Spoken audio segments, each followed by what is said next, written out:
Salut tout le monde et bienvenue dans cette nouvelle vidéo consacrée à la modélisation de notre gun.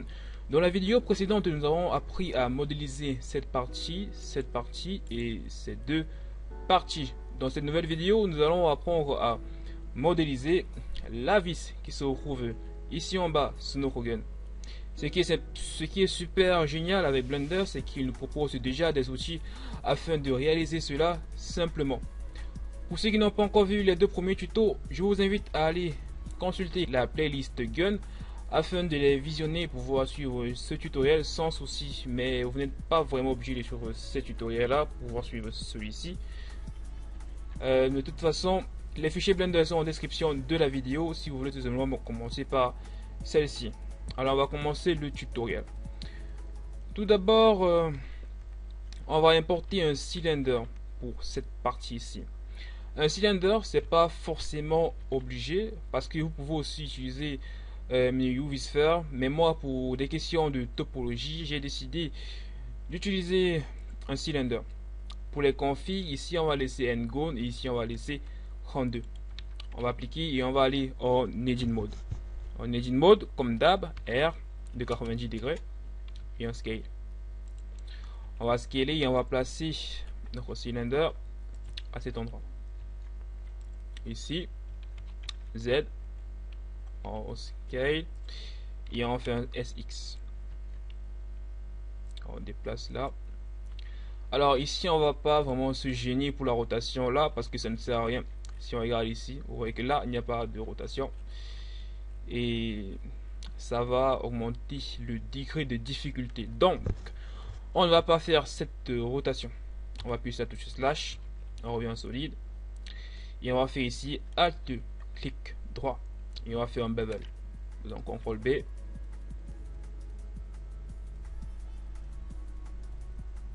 Je pense que comme ça, c'est plutôt bon.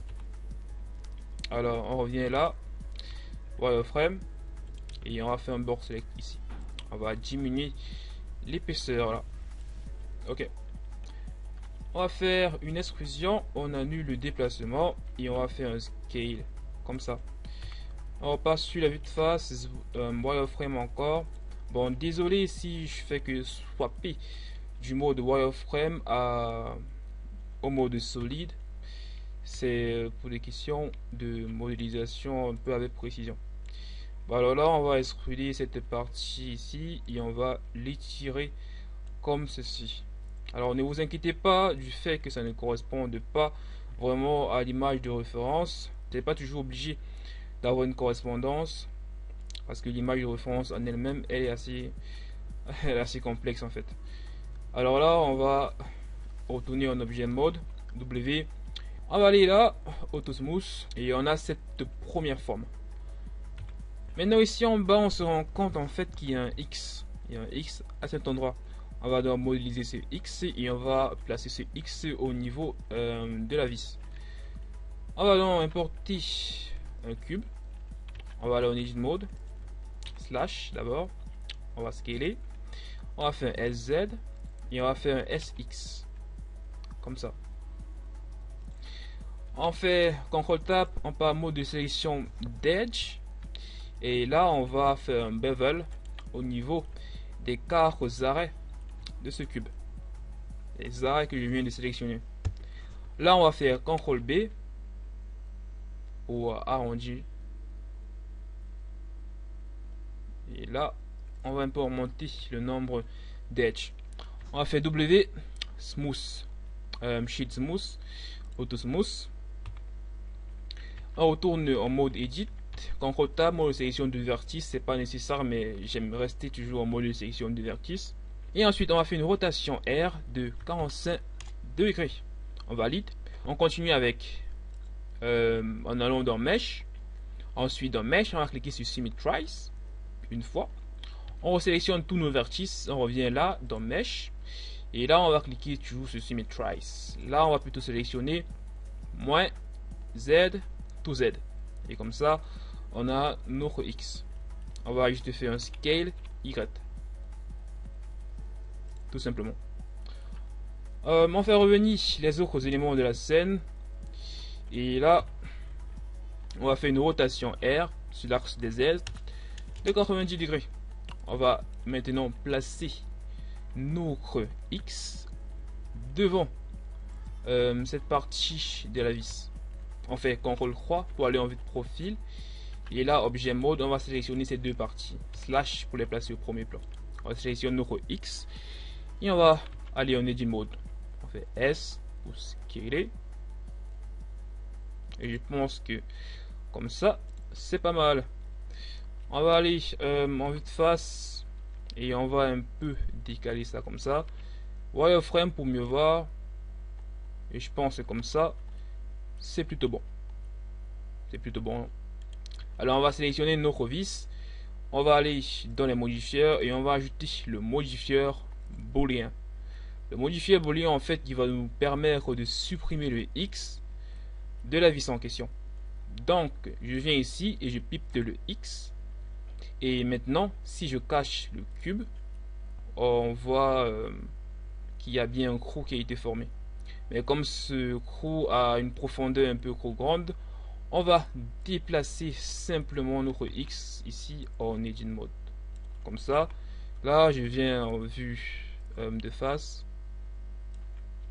Et je pense que là, c'est bon, c'est raisonnable.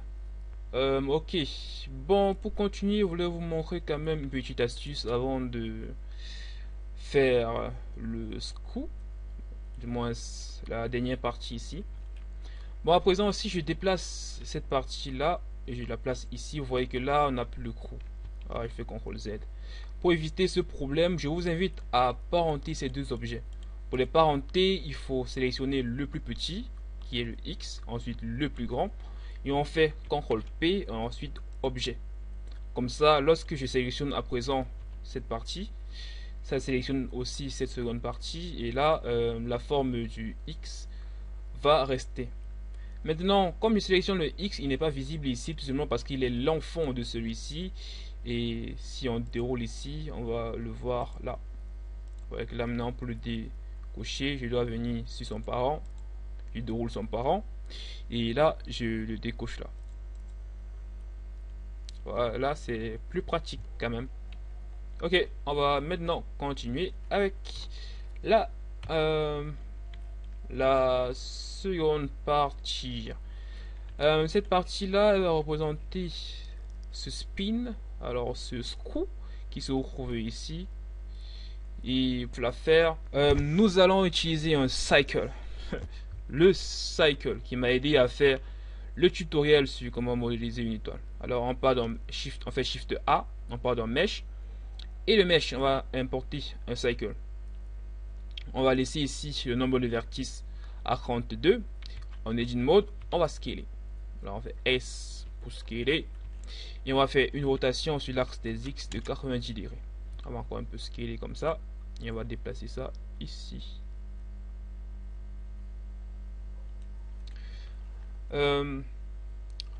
Pour continuer même, avant de faire le screw, on va placer ce bonhomme. Donc là on va faire une rotation R de 90 degrés. Et cette partie là sur le cycle, on va la placer là en haut. Pour ne pas être dérangé, on va les placer au premier plan. Donc on va cacher notre image de référence H. On va placer on va sélectionner ces deux éléments. On appuie sur la touche slash. Et là comme ça on peut travailler en paix. Je disais qu'on va sélectionner notre cycle et on va scaler comme ça. C'est là, on va encore scaler. Ok. Maintenant, on va pouvoir ajouter le modifieur screw. Alors, on sélectionne notre cycle, on part dans les modifieurs et on va ajouter le modifieur screw. Là, on va configurer ce modifieur. Là, nous avons le facteur screw qui permet de déplacer vers le haut ou alors vers le bas. Pour le moment, on va mettre la valeur 0,003. Ok. Ici, nous avons l'itération afin de pouvoir monter le nombre d'itérations comme ça.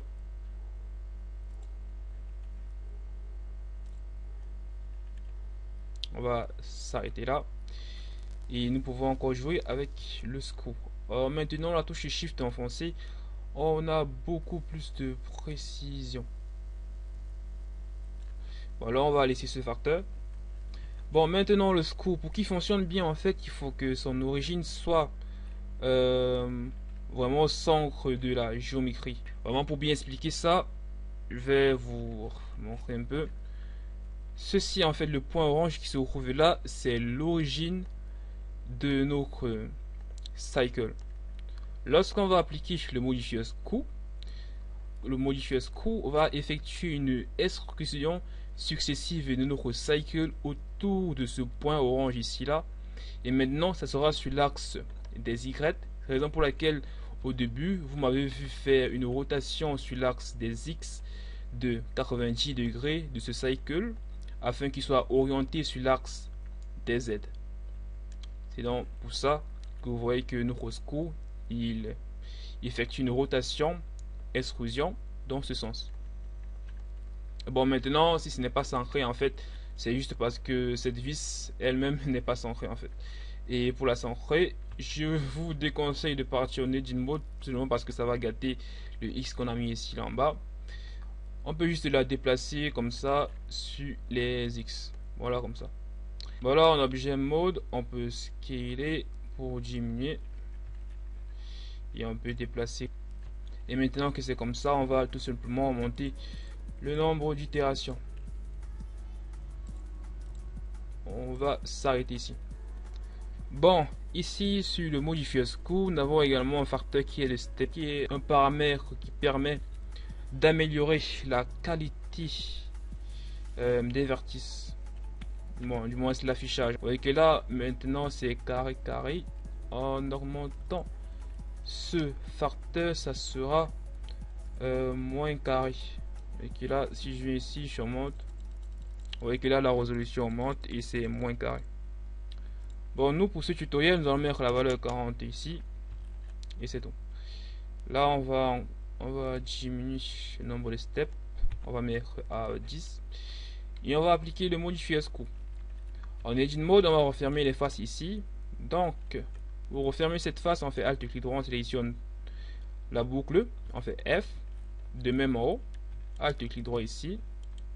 Et on fait F. On peut faire un sheet smooth. Et là, c'est plutôt conforme. On va juste modifier son origine. Bon, objet set origin et origin. Origin to géométrie. Donc ici, on va cliquer là. Demain avec ce monsieur, set origin et origin to géométrie. Et comme ça, on va pouvoir les sélectionner facilement. On fait revenir les autres éléments de la scène, également avec l'image de référence. Et on va faire G. On déplace. On fait une rotation comme ça. Et on va faire G. On va placer ça ici, comme ça. On désélectionne.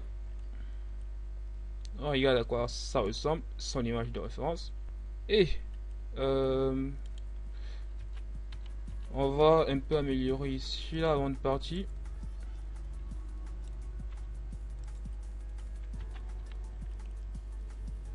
Et c'est la fin de ce tutoriel. Vous savez maintenant comment réaliser une vis simplement avec Blender. Merci de m'avoir suivi et surtout n'oubliez pas de lâcher un gros pouce bleu si vous avez aimé cette vidéo, de la partager à vos amis et de vous abonner à la chaîne afin de nous soutenir. Sur ce, je vous dis à la prochaine pour un nouveau tutoriel. Bye bye.